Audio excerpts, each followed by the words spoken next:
Un último comentario sobre Avdiivka, Hugo. ¿Esto le beneficia más en este momento a Putin de cara a las elecciones en Rusia o le perjudica más a Joe Biden, que ha aventado toda la carne al asador económicamente hablando y que de pronto, por más que Zelensky ande de paseo por aquí y por acá, le acaban de quitar el bastión estratégico desde donde aventaban los ataques en contra del Donbass? Y de hecho, lo que acaba de hacer Ucrania, que también ya está siendo publicada, es que Ucrania acaba de atacar y que en los ataques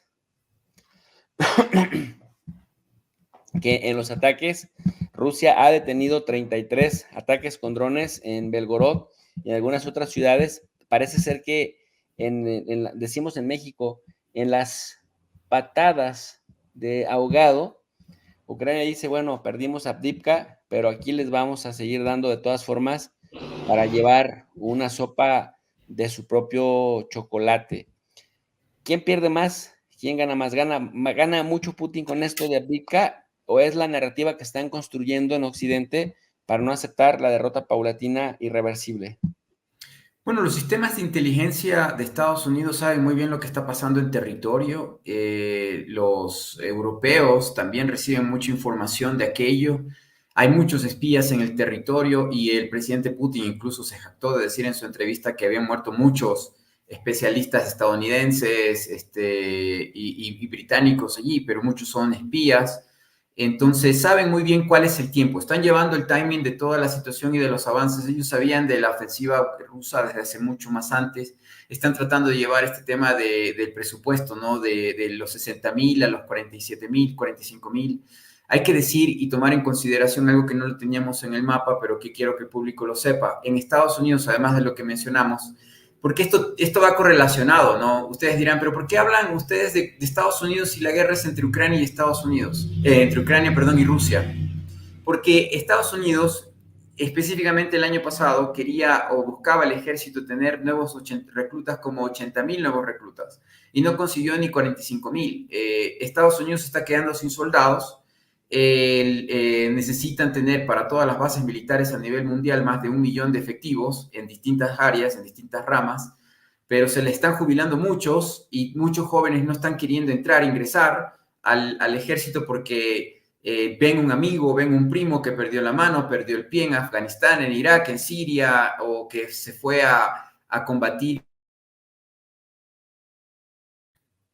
O que se fue a Ya empecé a combatir. tratar al jefe y se nos va el internet, perdón. Pero me refiero a que mucha... Sí, se frizó. ¿Me escuchan? Bueno, como decía, Estados Unidos está teniendo una crisis de seguridad interna y también este tipo de condiciones les ayudan a ellos a conseguir presupuesto para meter más financiamiento a la publicidad.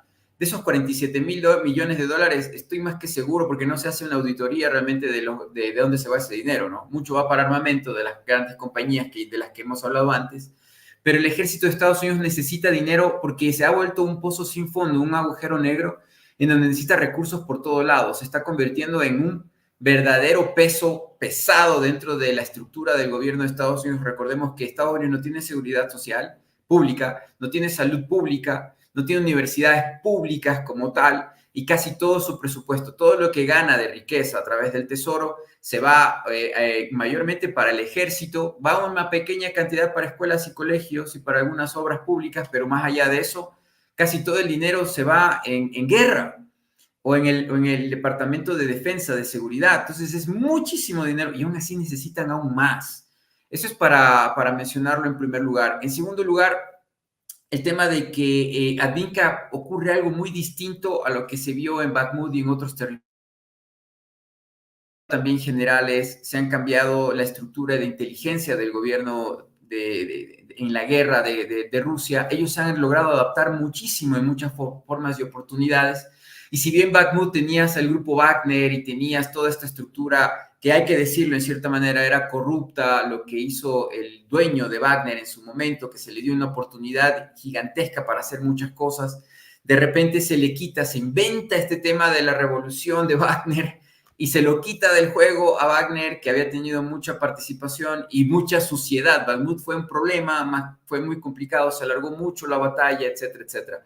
En Avdiivka vemos un trabajo mucho más rápido, mucho más especializado. Los mismos generales del ejército ucraniano esperaban soldados menos preparados y vieron en Avdiivka más bien lo mejor de la élite del ejército ruso, apoderándose y avanzando, especializados en distintas áreas, incluso en Siria. Por eso digo que vemos una doctrina de guerra muy parecida a lo que han hecho los rusos en otros territorios, en otras oportunidades. Entonces viste un ejército y unos soldados mucho más preparados, aunque dicen esta retórica de que mataron a muchos, se perdieron muchas unidades, mucho personal, mucho equipo, etcétera, etcétera. Lo que te va a decir la mayoría de los que estuvieron en Avdiivka y sobreviven del lado ucraniano es que encontraron un ejército muy preparado, un ejército muy especializado, que ha cumplido una función muy, muy letal, muy peligrosa y que los tiene, como vemos en estos videos, escondidos, aterrorizados y en muy poco tiempo, porque Avdiivka era la joya de la corona. Todos sabemos, los que hemos seguido el conflicto en Ucrania, que luego de la caída de Avdiivka vendrá todo lo demás. Era el talón de Aquiles, era el puntal, era, no sé, era el Álamo, comparándolo como dicen los estadounidenses contra la guerra contra México, ¿no? Era el punto de Europa y de Rusia en donde se daría ya la ruptura total, ¿no? Y eso es lo que, por eso Rusia no quiso jugar de ninguna manera ni apostar y puso lo mejor que tenía en ese territorio y así lo ha hecho. Y para terminar el tema de Avdiivka, a mí siempre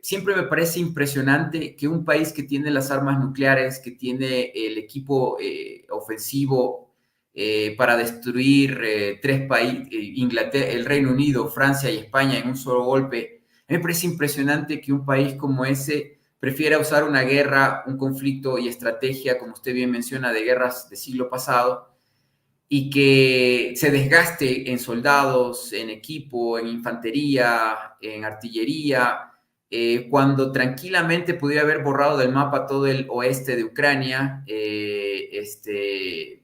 pero no lo ha hecho.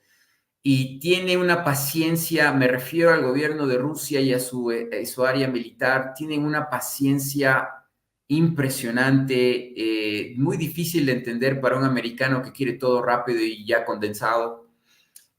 Para los rusos la vida, como para los chinos también, que he tenido la oportunidad de trabajar con ellos, su cultura milenaria, antigua, de siglos y de siglos, ellos han estado allí siempre, tienen una forma muy distinta de pensar. Y algo que, para terminar, por último, Rusia es el único territorio del planeta, dicho por gente que me lo ha dicho de Cancillería rusa. Rusia es el único país, que es muy grande, el único territorio del planeta que no ha sido dominado o conquistado o invadido y dominado nunca. Hasta China tuvo el siglo, ¿no? Este siglo de la vergüenza con los británicos, también tuvo otros temas con Francia y con Portugal, pero Rusia no, o por lo menos como ellos se sienten como pueblo ruso eslavo, no. Entonces, yo creo que ya debería ser tiempo de que el occidente de Eurasia considere y entienda de una buena vez y definitivamente que la mejor manera de obtener los recursos naturales de Rusia es negociando buenos precios, no invadiéndolos, sino queriendo desaparecerlos. Es lo que quería decir.